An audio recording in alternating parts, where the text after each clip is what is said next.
everybody, I'm Joyce Compton with Nutritionally Correct. I'm going to share with you today how to prepare a simple vegetable using cruciferous vegetables.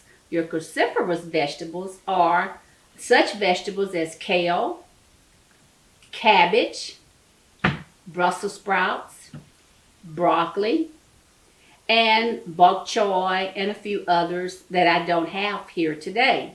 But I went to the market this morning. Of course, I had my mask on and my gloves. And I went to Whole Foods and they had a whole array of beautiful vegetables. So I have them spread out here. These are some of the vegetables I'm going to prepare later on. I want to focus in on the vegetable that's going to give you the biggest bang for the bucks. That is nutritionally wise. And that is a Brussels sprout. A lot of people call them little baby cabbages. Well, they do look like a little baby cabbage. There's a technique to preparing Brussels sprouts. You can cook them whole or you can cook them in half. You can bake them, you can saute them, you can pan sear them, you can roast them on the open grill. But in order to get them ready, I already have mine prepared to go. If I was in the classroom, I forgot to mention I'm wearing my chef coat that I would normally wear when I'm in the classroom teaching my students. So to get the Brussels sprouts ready for cooking, you have to take the stem off, this little brown edge, and then you want to peel off any leaves that are yellow. A very good Brussels sprout is usually 1 inch in diameter or 1.5 inches. These are a little large, but that's because the season for Brussels sprout is from early fall to February, and we're now in April. So we can usually get these year round, but all you have to do is just take them, and these leaves are pretty good. So I just set them aside and I'm going to use them later on. I'm sharing my own personal recipe for Brussels sprouts. I use about 2 tablespoons of chopped garlic, a half a cup of shallots, about a cup of sliced red onions, a half a cup of sliced sweet peppers, and 2 tablespoons of bacon bits. So now we're ready to cook the Brussels sprouts. I'm going to start out with 2 tablespoons of lemon olive oil. I love the Central Market infused lemon olive oil that I get at H-E-B. Giving you a shout out, H-E-B. 2 tablespoons of olive oil. And I like to always use just a little bit of butter. And I prefer the Kerrygold. And this is 1 tablespoon, pre-measured. And it is grass-fed butter that I like to use. You can hear the butter sizzling. That lets me know my pot is hot enough. I'm going to put my garlic in first, just so that the garlic can start infusing in the oil, so that that flavor can be on my Brussels sprouts.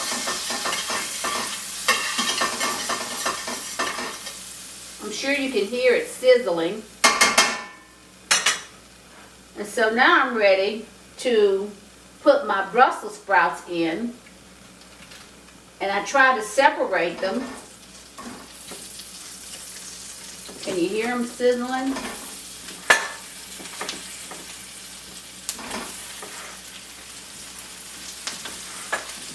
I don't like to just dump them in there all at once, so I try to get all of them coated with a little bit of the butter and olive oil before I dump every last one of them in there. So you see, all of the Brussels sprouts have been coated in some of the oils, and now I'm going to put the rest of them so that they can get coated. Dump the whole pot in there. And I have my heat on medium-high.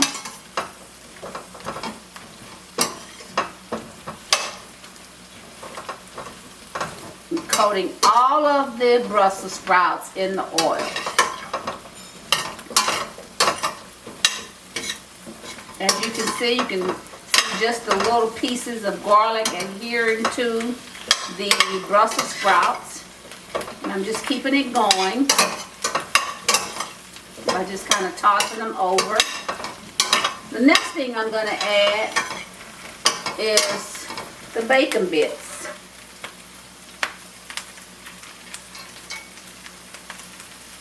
So I want that flavor from the bacon bits to get on the Brussels sprouts. And I'm using Hormel bacon bits that I buy at Costco.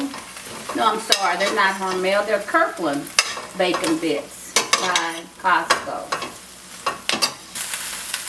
So I've been stirring about 5 minutes now, and as you can see, some of the Brussels sprouts have a little bit of brown on them. That's what you want. You want them to start getting just a little brown. And I'm going to add the shallots.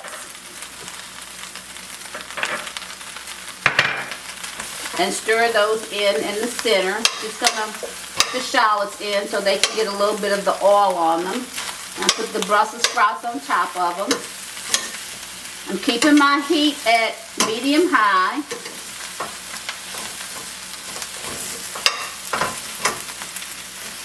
And you can see the shallots are at the bottom.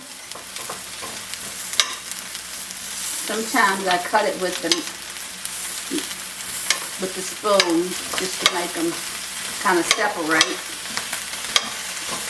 Now you can see the shallots are coming to the surface. Now I'm ready to add my red onions.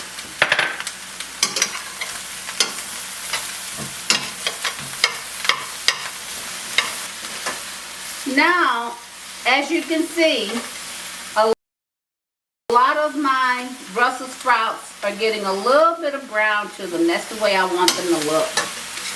Just a smidge of brownness to it. Once I get it to that desired look, I add some salt. And I like using the Himalaya pink salt.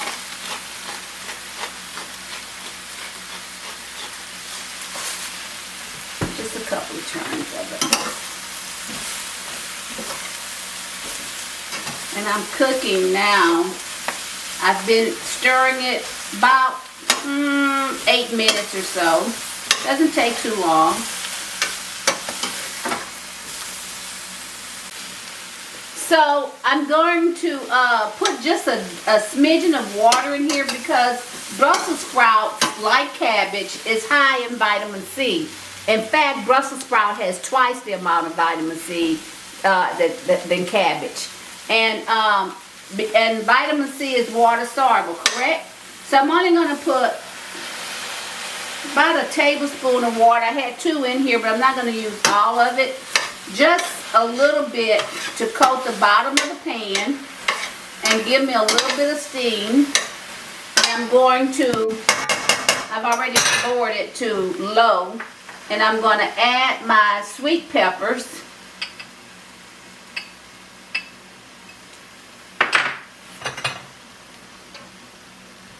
And just let it simmer for about 10 minutes with the lid on it. And it's on low. And basically, voila, I'm done. All I have to do is serve it up on a plate. And this is what it looks like. Cameraman, can you get a good look at it?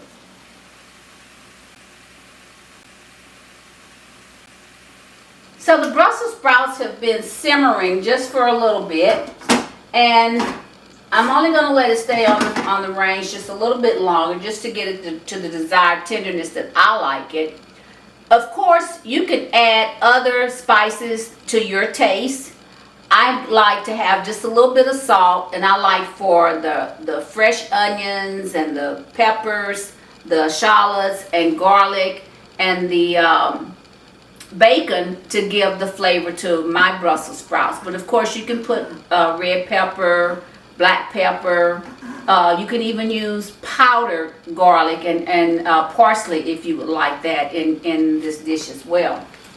But the main reason for choosing Brussels sprouts is because it has the most vitamin C between it and cabbage.